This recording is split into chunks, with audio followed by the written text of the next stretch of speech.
Okay, so here we are in week 7, getting to the end of this class. I enjoyed reading some of your papers this weekend, so that was great. Everybody did it on something different, which was very interesting. This week you're reading about search and seizures and gender identity, and there were a couple ones I wanted to go over with you.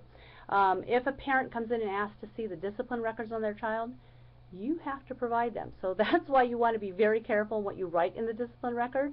You don't say nasty things about the parent or things about the child that you don't want somebody else to read. Remember, those are public records and they can be asked for. I had a parent that came in and wanted everything in the child's cum. She wanted to see everything. And I said, yeah, give us 48 hours and we'll get a copy. And the secretary was so mad at me. She said, oh, that's a lot of work and I don't have time for this. I said, we have to. It's FERPA. She has the right to see what's in her child's cum. So just remember that, even though it's inconvenient, it is something that they are, if they ask, they're required to have. Search and seizure, and this is where people get in trouble sometimes. You've got to have reasonable cause, and you've got to make sure that you're not excessively intrusive. As a principal, I remember somebody told me this young man had marijuana on him. So we went down with my vice principal. You always have somebody with you. We went down and asked him to turn out his pockets, look in his desk. He didn't have anything. So, you know, a kid tipped him off. A couple days later, we went down again and asked him the same question. Of course, this time he did have marijuana in his socks. That's a place where kids hide things. So, you know, we moved through the expulsion process with him. He had had a lot of trouble on campus. But make sure that you have reasonable cause. You can't say when there's a missing cell phone in the classroom, I'm going to search everybody's backpack, because that's not reasonable cause. You know it's in the classroom somewhere. You probably have a couple kids that look a little more suspicious, so those are the kids that you want to talk to. Okay? The not excessively intrusive, this is important. People get in a lot of trouble for this. There was a lady down in, I think it was San Diego, who decided for some reason that it was not appropriate for girls to wear thong underwear to the prom, and so she was going to check to make sure everybody was wearing the appropriate underwear. So she had all these high school kids, and so she was asking the girls to lift up, now they were all girls together, lift up their dresses and show her their underwear, and if they weren't right, she was going to send them home and get the right underwear on. Okay, why do you care what kids are wearing for their underwear? Crazy lady. She was very upset that she was fired, and she was just trying to keep kids appropriate, and lacked the good sense that an administrator should have. She should have been fired. Another one, very recently down in the LA area, principal was arrested for being excessively intrusive in, I don't know if he was arrested, but it was in the paper, that he was being excessively intrusive in searches and was kind of feeling boys up in areas that were not appropriate for him to fill them up, and got in a lot of trouble. Even staff members said that they were uncomfortable with his searches, so be careful.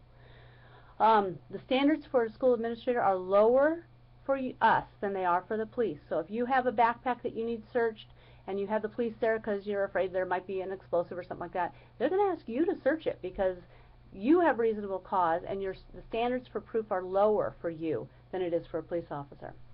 So what items can you keep from a child? Teachers get themselves in trouble with this a lot. You know, if they've got like Pokemon cards in the classroom and you take them away because they're a distraction, you can take them away. But at the end of the period or at the end of the day, you need to give them back to them. I had a teacher that took the cards, was mad, he'd had them 17 times or something, and threw them away at the end of the day. Well, then the parent called and said, you know, those cards were from my brother, and my brother died 2 years ago, and it was you know, a treasure for this child. Okay, now you got a whole big problem that you got to solve when it's just rational to give somebody back their property. It's their property, even though they're 7 or 8, they get their property back.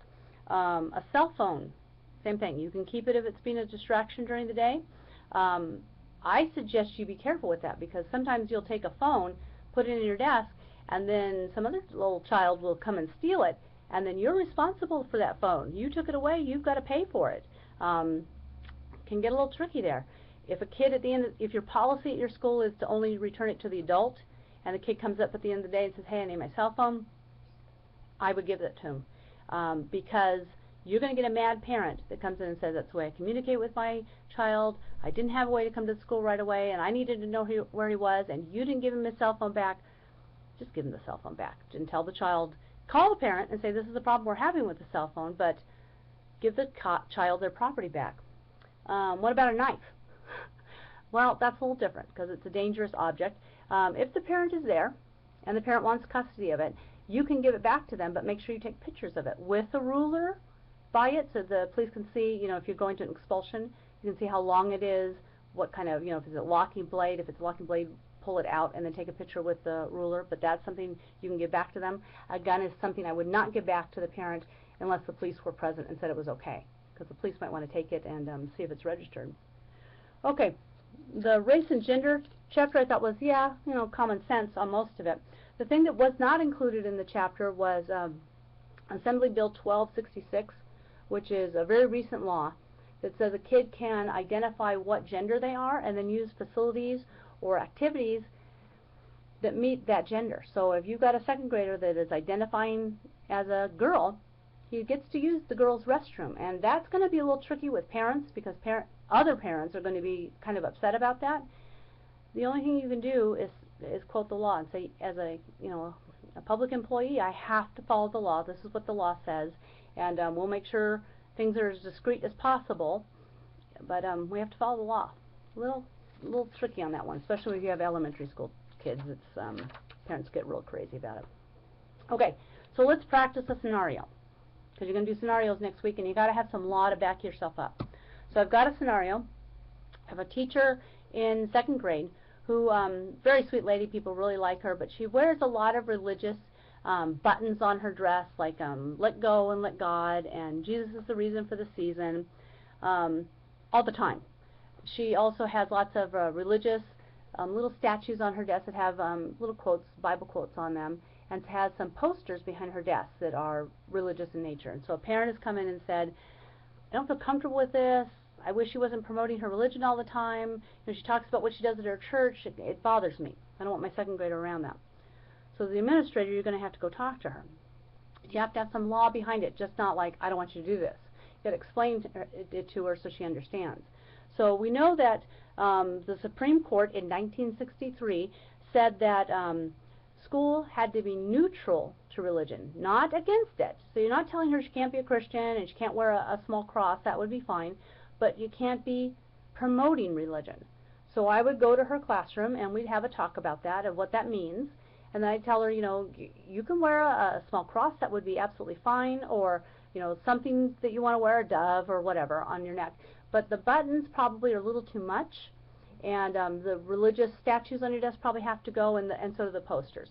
But you can be a Christian in the school, you just can't promote your religion over another one, which is kind of what you're doing. And impressionable second graders are going to see that and maybe be influenced by that, and that's something we have to work on. So I would quote that Supreme Case Court, and I would also give her the guidelines for school, and they're in our book on page 229 of what schools say that, it was a coalition between religions and school administrators, and they came up with six guidelines of what teachers should be doing in school. So those are the two things that I would give her to help her understand. All right? So you got a scenario, you got some law to back yourself up. Remember, you're only going to pick one. You don't have to do, I think I sent out 5. You don't have to do all 5 topics, just one topic. You're going to talk for 3 minutes, so not very long, but make sure you have some kind of law to back yourself up. All right. Have a great week. I'll see you next week in the Adobe room.